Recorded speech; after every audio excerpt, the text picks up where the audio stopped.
ఈ ఒక్క వెబ్సైట్ ఆయన వెబ్సైట్ ఒకటి బ్లాక్ చేస్తే ఆయన మళ్ళీ ఇంకోటి మిర్రర్ చేస్తూ దాదాపు 65 మిర్రర్ వెబ్సైట్స్ని ఆయన రన్ చేసేవాడు. ఆయన ఒక మొత్తం ఆయనని ఇన్వెస్టిగేట్ చేసిన తర్వాత ఆయన దగ్గర ఉన్న హార్డ్ డిస్క్ అంతా రికవర్ చేసిన తర్వాత దాదాపు 21,000 సినిమాస్ ఆయన హార్డ్ డిస్క్లో పెట్టడం జరిగింది.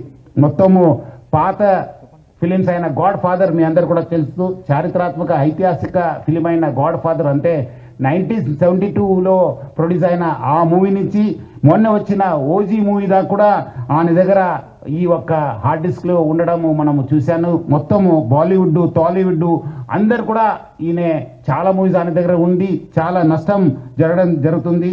అదేవిధంగా ఆయన ఇప్పటిదాకా ఒక 20 crores సంపాదన చేశారని చెప్పి ఆయన వెల్లడించారు. మనం దాంట్లో 3 కోట్ల రూపాయలు మనము సీజ్ చేయడం జరిగింది. అది ఇంకా మనం ఆయన ఫైనాన్షియల్ డీటెయిల్స్, ఆయన మనీ లాండరింగ్ ప్లస్ ఏం చేశారు, ఎక్కడెక్కడ చేశారు, ఈ ర్యాకెట్లో మొత్తం ఏముందని తెలుసుకోవడానికి ఆయన పోలీస్ కస్టడీ కూడా మనం అడగడం జరిగింది. అది వచ్చిన తర్వాత కూడా ఇంకా మనము ఆయన దగ్గర ఉన్న విషయపైన మనం రాపట్టుకోవడానికి మా వంతు కృషి చేయడం జరుగుతుంది.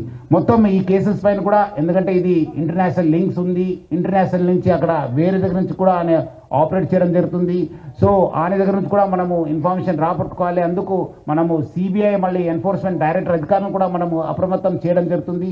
అక్కడ కూడా మనం సేకరించిన ఇన్ఫర్మేషన్ కూడా వాళ్ళకి ఇచ్చేసి వాళ్ళు కూడా ఈ మొత్తం ఈ ఒక్క లింక్స్ ఏమున్నామని తెలుసుకోవడానికి కూడా మా వంతు కృషి చేయడం జరుగుతుంది. మొత్తం ఆయన దగ్గర ఇప్పుడున్న డాటా దాదాపు 50 లక్షల మంది సబ్స్క్రైబర్స్ డాటా ఆయన దగ్గర ఉంది.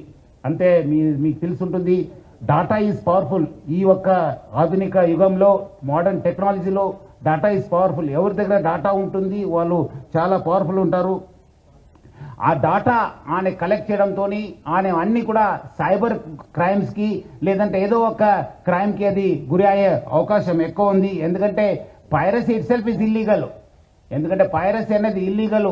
ఎవరు కూడా ఈ పైరసీ మూవీస్ ప్రమోట్ చేయడం కానీ చూడడం కానీ కూడా ఇల్లీగల్. సో చాలా మంది ఏదో రకరకాలు అనుకుంటారు, ఏదో మనం చూస్తున్నాను కాదని చెప్పి, బట్ లేదు, వెనక ఒక పెద్ద ర్యాకెట్ ఉందని చెప్పి ప్రజలందరూ కూడా అర్థం చేసుకోవాలి. ఈ అన్ని కూడా మీ డాటా అంతా డార్క్ వెబ్లో లేదంటే ఏదో ఒక వెబ్లో మీకు అవైలబుల్ ఉంటున్నావు. అది సైబర్ క్రిమినల్స్ వాళ్ళు వాడుకోవచ్చు, లేదంటే ఎకనామిక్ ఆఫెండర్స్ యూజ్ చేసుకోవచ్చు, లేదంటే వేరే క్రిమినల్స్ కూడా మీకు ట్రాప్ చేసే అవకాశం ఉందని చెప్పి